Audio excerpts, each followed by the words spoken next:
really excited about this art book that I'm reviewing, so I'm just gonna cut to the chase. It's The Art of the Wind Rises. Hey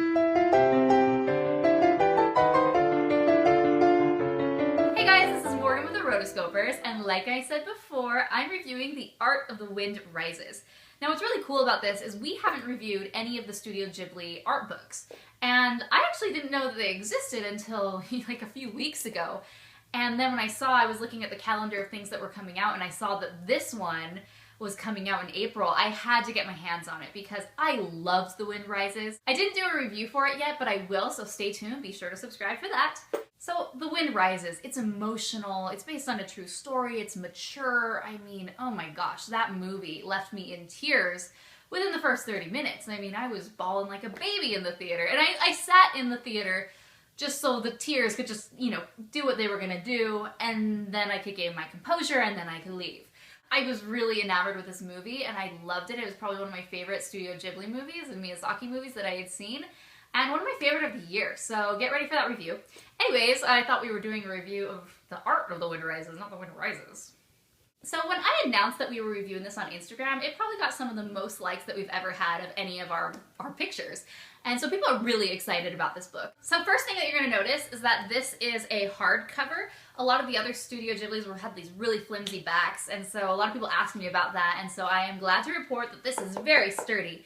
It doesn't have like a dust cover like some of the other, like the more traditional ones, and it's set up differently. You know, most of the art books from the other studios are like this, and then you open the book this way. This is a portrait layout opposed to a landscape, and you know, it's a little different and it kind of caught me off guard, but once you start getting into it, it's great. So the way the book is formatted, there's no like main chunks or sections like the other art books. There's not one about characters and one about scenes.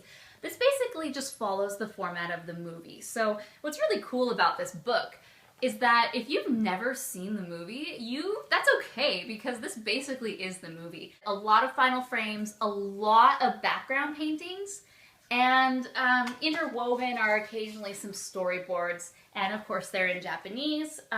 There's sometimes translation at the bottom of what things are, but there isn't really a lot of character exploration in this. A lot of times in other art books you get to see, okay, the character looked like A, B, C, or D, and we ultimately chose E. In this, they only show us what the final character looked like. So for example, here's Kaio, who's Jiro's sister, and they just show us different poses that she has.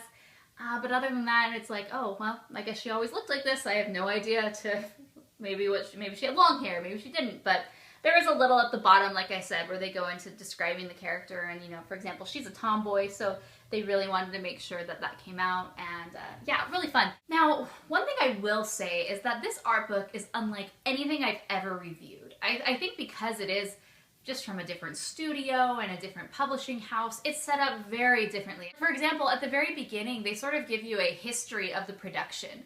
And there's no writer that I can tell in this book. It's just somebody, mystery, ghostwriter.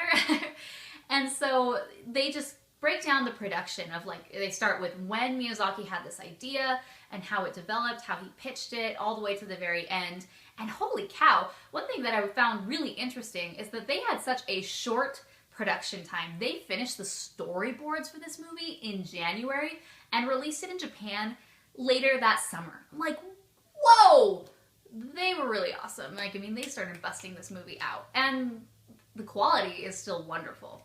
This is a book that you could flip straight through, and I think you would think it was interesting and very appealing, but it kind of gets monotonous after a while because there isn't a lot of variation in the art. It's all sort of like final art, final design. And then underneath it is where they do direct quotes from the art director and the supervising animator. Not so much Miyazaki, but it's more sort of the creatives that were involved.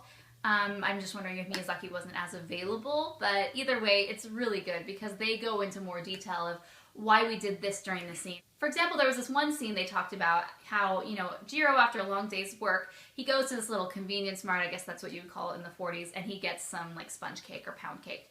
And the animator talks about how he just grabbed it and wrapped it up, but he added this little lick of the finger to get the newspaper and to wrap it. And so he was kind of talking about how, like, that wasn't in the storyboards, but we added it, and Miyazaki really liked it because it just made it that much more real. Another part that I really thought was pretty cool was the poster section. So these are all the Japanese posters that were released for the movie. And then they go on and they show different variations, and then just really cool, because I think sometimes that gets left out. It's like, oh, the movie was released, the end. It's like, no, someone put a lot of effort into this. And then this right here, I have never seen this in an art book before, and it got me really excited. It's the complete English language script of The Wind Rises. What?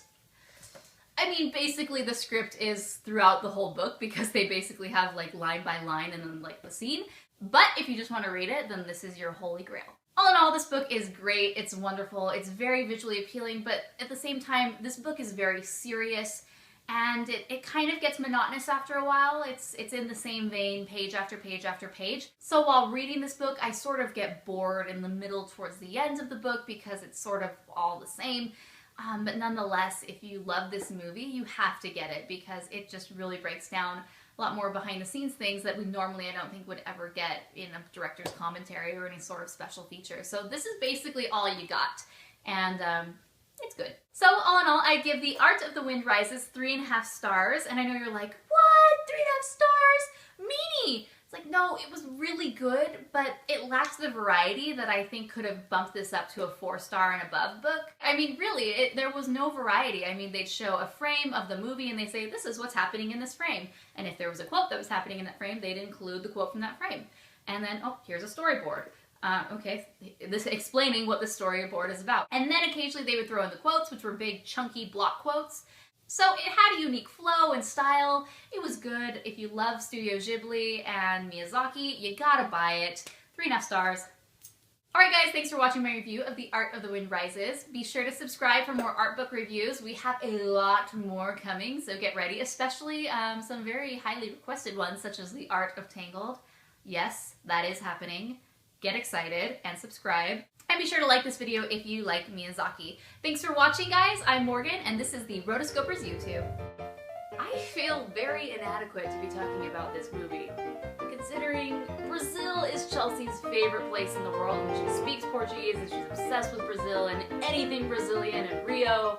But, finders keepers, The Art of Rio and Rio 2 is mine.